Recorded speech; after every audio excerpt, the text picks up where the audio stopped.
Get your pen and write your story all over again. And this time, learn the lessons, motivate others, and share that inspiration. Dear Mugs FM with DJ Chini. Dear Mugs FM, matagal na kaming nagsasama ng girlfriend ko.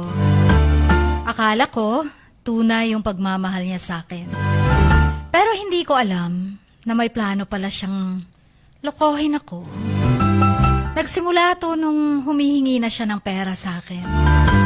Para sa kanyang mga proyekto, sa school, mga basic needs lang.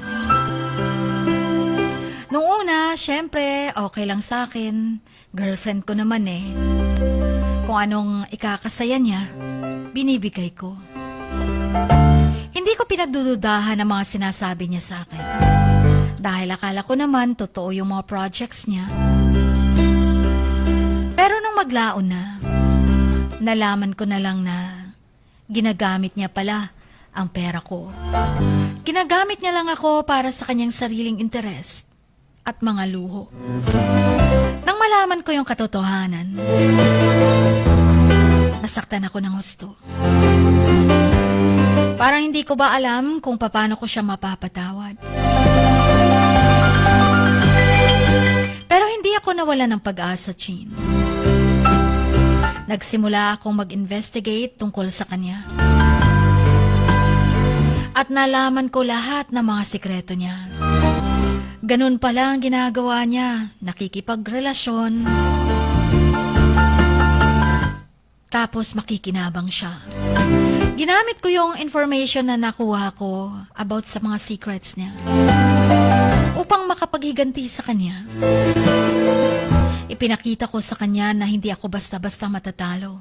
Ako na mismo ang nakipaghiwalay sa girlfriend ko. Sa huli, hindi ko na lang hinayaan din na yung galit ko at sakit na nararamdaman ko ay kokontrolin ako. Instead, nag-decide akong bumangon. Kahit heartbroken ako. Minahal ko ang girlfriend ko, pero ako ang nakipaghiwalay. Dahil niloloko niya lang ako. Pero nagpatuloy pa rin ako sa buhay, kahit wasak na wasak ang puso ko.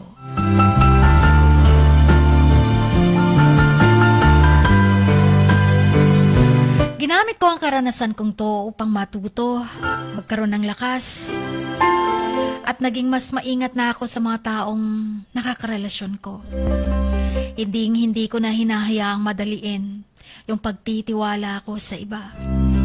Kung paano ko nalaman ang katotohanan, madaming nagsabi. Kaliwat kanang boyfriends pala meron siya. Hindi lang pala ako. Isang araw nga nun, nakatanggap ako ng isang message mula sa hindi kilalang number. Tapos may nag-chat. Mga pictures ng girlfriend ko at iba't ibang boyfriend niya. May mga dates pa ang mga pictures na yon. So nakikipagyakapan siya, nakikipaghalikan siya.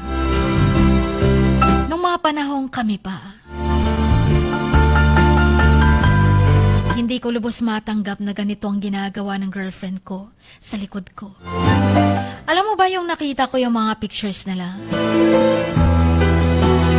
May halikan pang nangyayari. Hindi ako makapaniwala.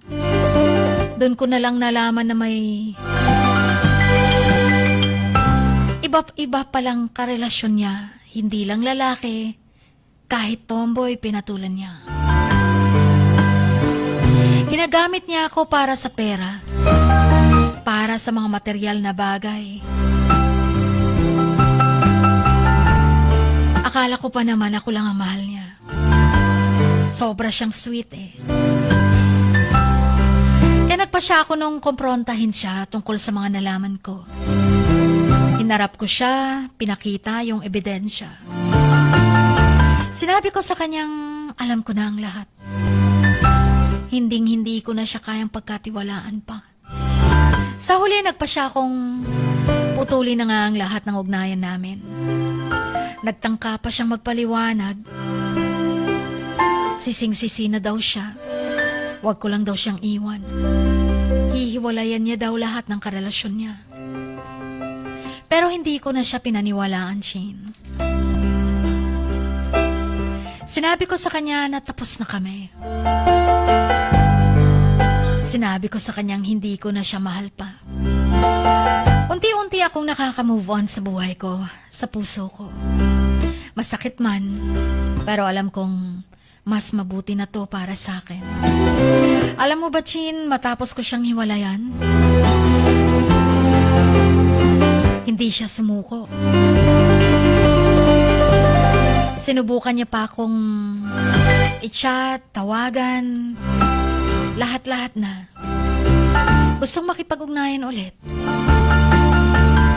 Kahit yung mga regalo na gusto niyang ibalik, ginagawa niya pang reason para makipag-usap lang sa akin. Pero I decided na wag na siyang pansinin. Pero andun pa rin siya. Pinupuntahan ako sa trabaho, sa bahay. Hindi siya nawawala ng pag-asa. Pinapakita niya sincere daw siya sa kanyang pagsisisi. At nangako pa sa akin na magbabago siya. Pero alam ko, ginawa niya na yun sa iba niyang karelasyon. Sa kabila ng lahat, pinatawad ko din naman siya. Pero hindi ko makakalimutan mga ginawa niya. Tama na yun. Ayoko na makipagrelasyon sa isang katulad niya. Nag-focus ako sa aking buhay. Nakita ko din ang mga friends namin na sinusuportahan ako. At nagpasalamat din ako sa concerns nila.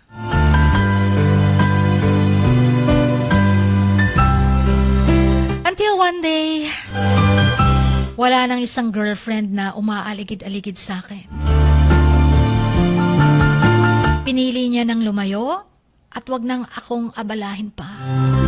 Ang dami kong nasabi sa kanyang hindi maganda. Para mauntog siya. Alam ko mas nakakabuti na to para lubayan niya ako. At nagpasalamat ako na nakalaya ako sa kanyang mga kamay. Sa kanyang kalokohan. Ngayon, Shin, mas malakas na ako. Mas maingat nga lang sa mga taong nakakasalamuha ko.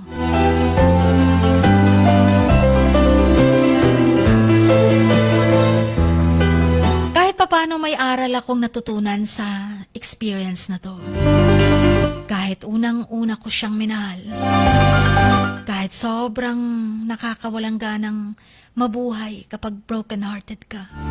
Pero tama nga ba ang ginawa ko? Mahal na mahal ko pa siya, aaminin ko.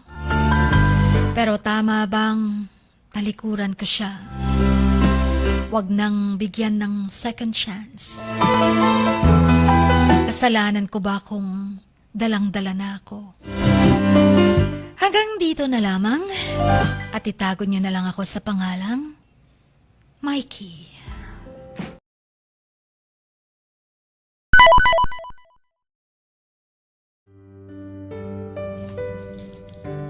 Sa bawat pagluha mo, may nakatagong kwento. Sa bawat ngiti mo, may gustong sabihin ang puso mo. At sa likod ng iyong halakak at maging sa pagkabiko mo, may mensaheng nakabalot sa iyong pagkatao. At ang tanging nais mo lamang ay mapakinggan ang mga ito ng buong mundo. Dear Max FM with DJ Chini. Life has got all those twists and turns. Stand up for what you believe in.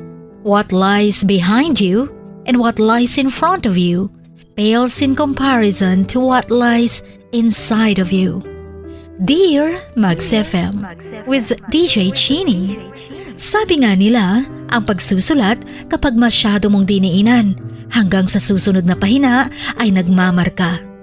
Katulad ng pagmamahal, kapag masyado mong ibinigay ang lahat, yung sakit na gawa ng nakaraan, dala pa rin hanggang kasalukuyan. Dear Max FM You own your story, and you are the author of your own book of life. Don't let others write your script, but let others hear your story and make them inspired. Kaya sumulat na, maging bahagi ng aming programa, Dear Max FM with DJ Chini, tuwing Lunes hanggang Biyernes, 1:00 hanggang 3:00 ng hapon sa Max News FM, Sock Sargent. Love, life, and lessons from the past, only at Dear Max FM with DJ Chini.